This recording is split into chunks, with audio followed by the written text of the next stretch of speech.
Hi, welcome back to my channel. This is a video on what I see sometimes in online communities as well as in the workplace. And it's the notion of the one true path for developing a career. And I see a lot of people that get a certain amount of expertise and go along and go to other junior people and really insist that the way they did their career was the way that other people should do it, and basically all people should do it. And the thing about this is that this is kind of ridiculous. And I could make this a very brief talk by saying, well, obviously, there's no one path to becoming a successful programmer. I mean, that's just ridiculous on the face of it. But you'd be surprised at how many people would think that actually, no, the way they did it was actually the way most people could do it, if not everybody could do it. And so they feel perfectly validated in saying, oh, you should make these decisions versus these decisions. Frankly, there's a part of me that would like to be happy to say, oh, let's stop there and let's just move on to my classic sea otter and take a pause about how diverse and complex our field is and all the opportunities that are in there and how many different ways people become successful in it. But unfortunately, that does not make for the greatest content nor the most effective YouTube video. And since I am feeding the content beast, let's go ahead and bring in some actual commentary, feed that algorithm, and hopefully get some people thinking about how they react to the notion of this idea of the one true path and how they have interacted with people that are either more senior to them in terms of getting guidance for them, or if you're more experienced, how you provide guidance to people with less experience than you. So let's just start out with stating fairly obvious here, but everybody wants a smooth journey, not necessarily for themselves, but for everybody else. There's a lot of people out there that want everybody to come in this career to have a relatively fluid and smooth path to becoming successful, not having missteps, dead ends, and all these things that have tripped you up. And I'm going to have to skip over what success means to individuals because obviously that's just as diverse of a topic of how you get there is. But at the end of these days, these journeys have to be somewhat unique, despite there are being some common pitfalls and traps. And the main thing about that is for what some might see as a closed door or a dead end or a bad idea might be an excellent journey for someone else to go on, right? Not all trails are equal and not all trails appeal to the people for the same reason, but there are some that are indeed can be traveled by some people, but unfortunately there are a few that are dead ends that can really trap people in a certain sense in terms of not being able to progress in their careers or move forward out of a certain environment. And so it is important to recognize that that is true. And so people coming along and being, you know, passionate about saying don't do this type of thing obviously comes from a place where there are certain things where they are genuinely worried that you're going down what is indeed a dead end or is indeed a trap. And it is incredibly tempting for someone that has experience, and actually the more experience you have becomes more tempting, to kind of validate the way that you did your career broadly as the way to do it. And the reason being is that you put so much work into it that it would be hard to say it's like, well, oh my gosh, I spent 5 years doing this. I shouldn't have done that. There's all these types of things. It's very hard to remember the decisions that you made that you led to good things versus what was just a matter of circumstance and luck. And we oftentimes overfocus on the things that were bad and thought that, you know, if we avoided them, we did a really good job versus that, oh, well, this was actually more circumstance and either way would have been fine. It's really hard to go back and look over our career and really discern what those deliberate choices that we made were to get us where one person is right now. So that's actually much more difficult than people think, is that what your journey was when you've done it for a certain amount of time is actually harder to pick out than the reality of it as you're going along the road. So that actual guidance to providing people is actually a lot more difficult. And it's fraught with a lot of difficulties because you might invalidate certain people's choices and that doesn't help. B, also worse, can maybe close them off to certain types of opportunities that may have helped them. And again, one of the reasons I thought about this is I did a video that did better than expected about why I personally use Windows as my operating system and environment for development. And it's one of those things where, you know, commentary was excellent, but there's a lot of people saying, well, it's like, no, well, obviously, if you really understood what was going on, this is going to be a dead end for you, and this can't possibly survive and stuff like that. And no one's ever had a long career doing these types of things. And it's not just I'm going to point out, say, oh, there's anecdotal evidence that's obviously to the contrary. There's a lot of people that have been very successful in working in that environment. But I would say in general that, well, you can't invalidate that by not understanding what that person really is passionate about and what they want to do.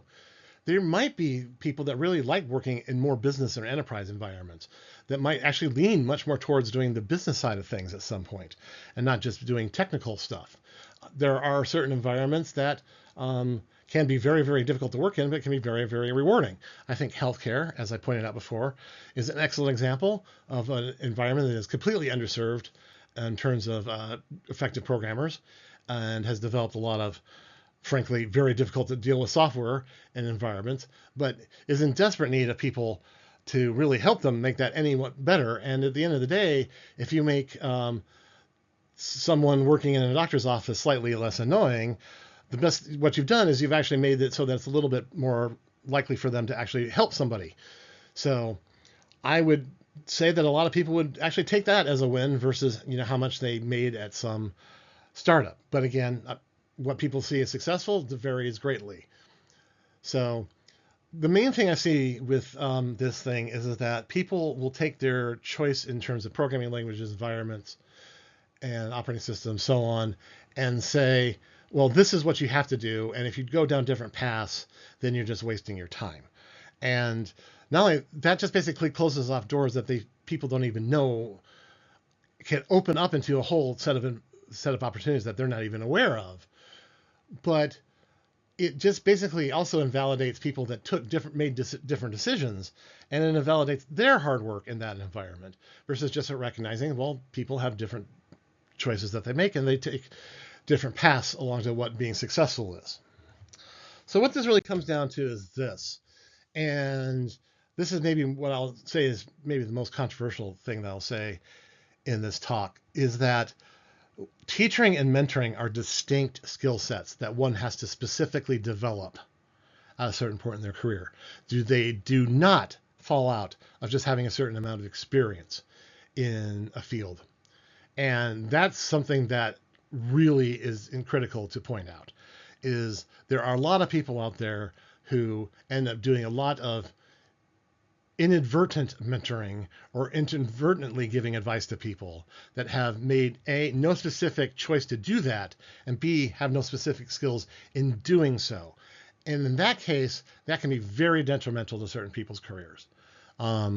Because basically what you're doing is you're either invalidating their experiences or choices to validate your own, or you're just giving out plain bad advice that just really isn't grounded in any type of bigger picture or the larger reality. So when you look at people that do specifics in terms of teaching and mentoring, realize that they have or should have developed those skills separately and have spent some time doing so. And not only that, but recognize that in the larger field of computer science and coding, those skills, teaching and mentoring, are often really devalued compared to individual contributors and those who can just code the most or code the best or make the most code, which is really unfortunate. It's one of those things where it's something that I think is a big flaw in our field, that we do not set as much of a path for people that want to teach and mentor the future generations as we do for people that just want to write code for the rest of their lives.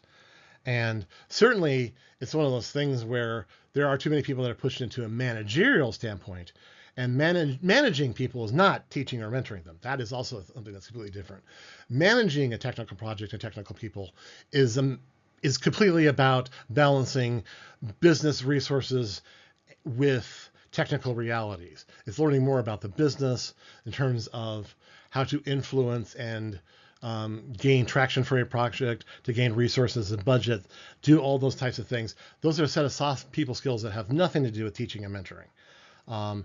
And again, those skills also should be made from a deliberate choice to do so, not necessarily that, oh, well, by the way, you have done a certain amount of programming in this job and therefore are ready to move into the managerial type of thing.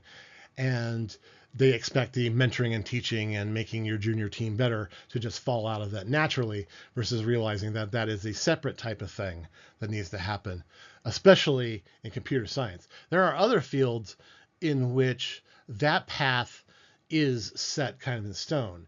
It is, for example, in healthcare, if you are a doctor, it's one of those things where at some point you will be mentoring other doctors, and there are career paths in which that will be your lifelong journey. You will be in medicine, and you will not only, you'll be practicing medicine, and you'll be doing things, and you'll be a surgeon, but your job will be, as part of that, to be mentoring other surgeons, doctors along the way. There are, of course, doctors at some point that do go into private careers and do not mentor students at a certain point, but you cannot go and get it. You cannot become a doctor without teaching other students. There is a whole hierarchy that you do in terms of every year you work with people that are below you. When you graduate from medical school, become a resident, and then you work with medical students, and then you become potentially chief resident that works with the residents, or you can become an attending, and so on and so forth. And so there's a whole hierarchy there. In construction, there's this basically it's informal, but there is a lot of mentoring that's going on. That if you are going to be an electrician or other type of skill type of thing, that you will be working with someone who's more skilled that's going to teach you how to do certain types of things.